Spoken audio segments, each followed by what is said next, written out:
दोस्तों, उत्तराखंड की धामी सरकार ने कैबिनेट में एक दो नहीं बल्कि 17 बड़े फैसलों पर मोहर लगा दी। लेकिन सवाल यह कि इन फैसलों का सीधा असर किस पर पड़ेगा। उपनल कर्मियों से लेकर सीएनजी, हाइब्रिड वाहन, ईवी पॉलिसी और 1320 मेगावाट के पावर प्लांट तक कैबिनेट के फैसलों में आखिर क्या है खास, बताऊंगा आपको पूरी खबर अपनी इस रिपोर्ट के जरिए। नमस्कार, पहला आंख, मैं पंकज रौतेला, आप देख रहे हैं अपना उत्तराखंड न्यूज। दोस्तों, सीधे खबर जो आपसे जुड़ी है।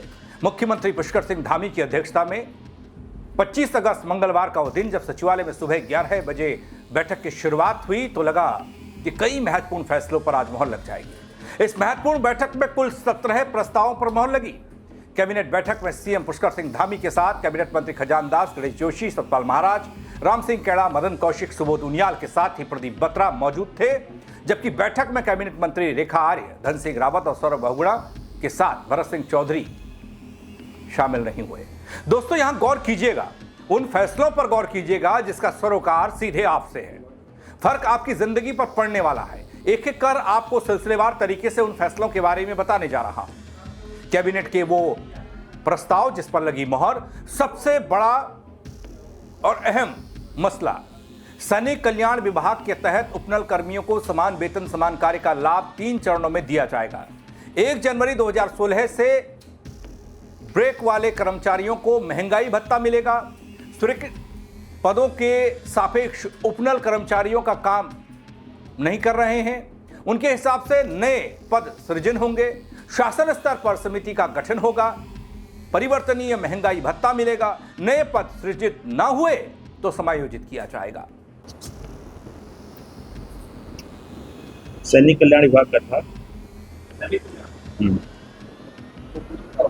उपनल कर्मियों के समान कार्य हेतु समान वेतन प्रदान किए जाने के संबंध। उपनल कर्मियों को समान कार्य हेतु समान वेतन का लाभ 3 चरणों में प्रदान किया जाएगा,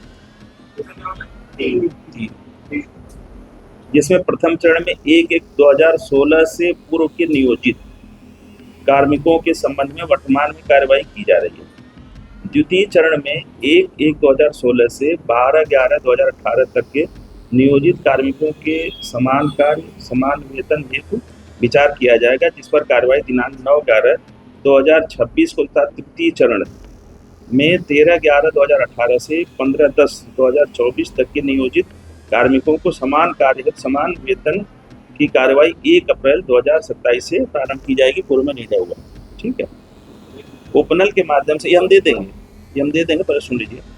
उपनल के माध्यम से कार्यरत कार्मिकों की सेवा में दिए गए कृत्रिम ब्रेक, जो बीच बीच में व्यवधान दे देंगे, के दृष्टिगत सैनिक कल्याण विभाग उत्तराखंड शासन के शासनादेश दिनांक 20/2/2026 में उल्लिखित निरंतर योजित शर्त प्रतिबंध को विलोपित करते हुए दिनांक 1/1/2016 से पूर्व कार्य कर रहे उपनल कर्मी जो वर्तमान में भी कार्यरत हो, वो शासनादेश दिनांक 3/2/26 के अधीन न्यूनतम वेतन और महंगाई भत्ते का लाभ प्रदान किया जाएगा। बिल्कुल। यदि किसी विभाग में सृजित स्वीकृत पदों के सापेक्ष अतिरिक्त उपनल कार्मिक कार्य कर रहे हैं, तो उस स्थिति में समान कार्य समान वेतन के लाभ हेतु उपनल से नियुक्ति की तिथि का संज्ञान लेते हुए नियुक्ति तिथि डेट ऑफ ज्वाइनिंग की वरीयता क्रम में कार्मिकों को सर्वप्रथम सृजित स्वीकृत पदों के सापेक्ष नियोजित माना जाएगा। शेष उपनल कर्मी, यानी जो स्वीकृत पद के सापेक्ष काम नहीं कर रहे हैं, शेष उपनल कार्मिकों को स्वीकृत पद के सापेक्ष कार्योजित होने तक उसी विभाग उसी कार्यालय में संवर्ग के प्रारंभिक यानी सीधी भर्ती के पद के सापेक्ष वेतन मांग के आधार पर कार्योजित किया जा सकेगा, जिसके लिए वह न्यूनतम अर्हता धारित करता हो, यानी कि पद सृजन की कार्रवाई की जाएगी। जी। इसके अलावा दोस्तों, जो फैसले हुए हैं उनको देखिए। कैबिनेट में इन प्रस्तावों पर मोहर लगी है। राष्ट्रीय सहकारी नीति 2026 के अनुरूप उत्तराखंड राज्य सहकारिता नीति 2026 को मंजूरी मिली। परिवहन क्षेत्र में उत्तराखंड मोटरयान कराधान सुधार अधिनियम को मंजूरी मिली है। उत्तराखंड में सीएनजी वाहनों को ग्रीन सेस में मिलने वाली छूट जारी रहेगी, जबकि हाइब्रिड वाहनों को दी जा रही राहत वापस ली गई। देश के अन्य राज्यों के ईवी पॉलिसी का अध्ययन करने के बाद उत्तराखंड की नई इलेक्ट्रिक वाहन नीति तैयार की जाएगी, सीएम ने कैबिनेट बैठक के दौरान निर्देश दिए। अगला एजेंडा था उत्तराखंड राज्य के नगर निकायों यथा कोटद्वार, चंपावत, टनकपुर, किच्छा, पिथौरागढ़, रुद्रपुर, काशीपुर और सितारगंज में एडीबी एवं ईआईबी के माध्यम से वित्त पोषित परियोजना के अंतर्गत सीवरेज एवं पेयजल का कार्य किया जाना है तथा ऋषिकेश शहर के KFW के माध्यम से वित्त पोषित परियोजनाओं के अंतर्गत सड़क निर्माण, सीवरेज, स्ट्रीट लाइट, सार्वजनिक परिवहन, पेयजल, घाटों का सौंदर्यीकरण, LDC स्क्रीन संबंधी कार्य किए जाने हैं। परियोजनाओं के किए जाने वाले कार्यों के सुचारू संचालन के दृष्टिगत USSDA में संरचनात्मक ढांचे का पुनर्गठन करते हुए कुल 94 एक्स कैडर स्वीकृति की पदों की स्वीकृति के लिए अनुमोदन मांगा गया था, जिस पर सहमति प्रदान की गई। एक्स कैडर निसंवर्गीय अस्थायी है, टेम्पररी अस्थायी पदों का सृजन। एक अंत्योदय फाउंडेशन है, श्री मनोहर लाल अध्यक्ष अंत्योदय फाउंडेशन कनाट प्लेस नई दिल्ली द्वारा कैंसर रोगियों के लिए एक हॉस्पी केयर सेंटर स्थापित कर रहे हैं जो ऋषिकेश में है, और उसकी एक इन्होंने धर्मार्थ ट्रस्ट है, उसकी एक गिफ्ट डीड की है, उसमें स्टाम्प ड्यूटी को छूट दिया गया है जो 8,87,000 के आसपास थी। ये जन कल्याणकारी कार्य कैंसर इंस्टीट्यूट है, उसके लिए कैंसर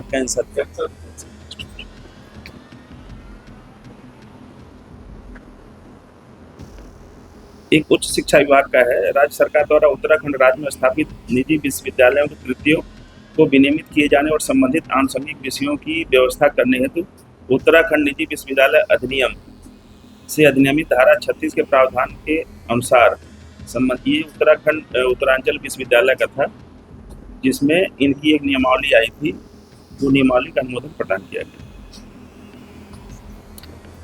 ये वाला थोड़ा सा लंबा है, आप लोग ध्यान से इसको। उत्तराखंड चिकित्सा एवं परिवार कल्याण विभाग के सांख्यिकी संवर्ग को भी मंजूरी दी गई है। उत्तराखंड स्वास्थ्य विभाग के तहत औषधि एवं सर्जिकल सामग्री की खरीद के लिए उत्तराखंड मेडिकल सप्लाई कॉर्पोरेशन के गठन को मंजूरी मिली। मुख्य सचिव की अगुवाई में यह कॉर्पोरेशन औषधि, सर्जिकल सामग्री और रसायनों की खरीद करेगी। इसके अलावा दोस्तों, राष्ट्रीय रोग निवारण केंद्र के लिए हरिद्वार में 1 एकड़ भूमि देने और कारापाल सेवा नियमावली को मंजूरी मिली।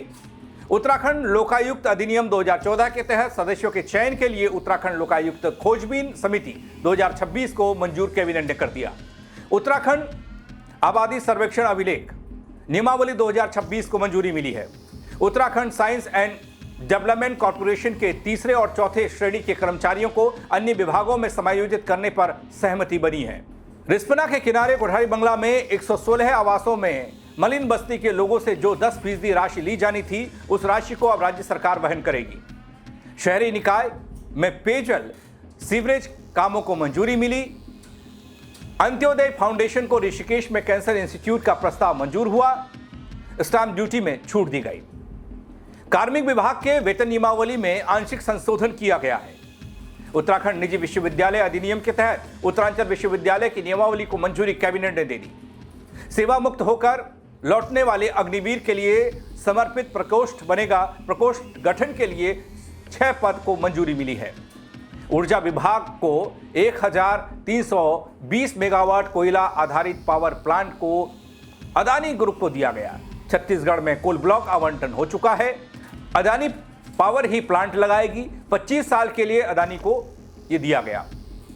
तो दोस्तों, कुल मिलाकर धामी कैबिनेट के 17 फैसलों में रोजगार, स्वास्थ्य, परिवहन, ऊर्जा, शहरी सुविधाओं से जुड़े कई बड़े फैसले शामिल हैं।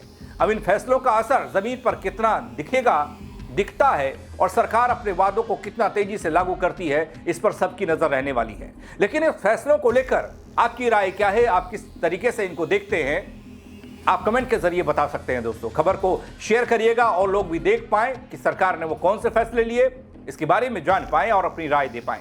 फेसबुक पर देख रहे हैं, फॉलो कर लीजिएगा दोस्तों। यूट्यूब पर देख रहे हैं, सब्सक्राइब नहीं किया है वो करना भी मत भूलिएगा। मेरे साथ जुड़ने के लिए आप सबका बहुत शुक्रिया। जय उत्तराखंड।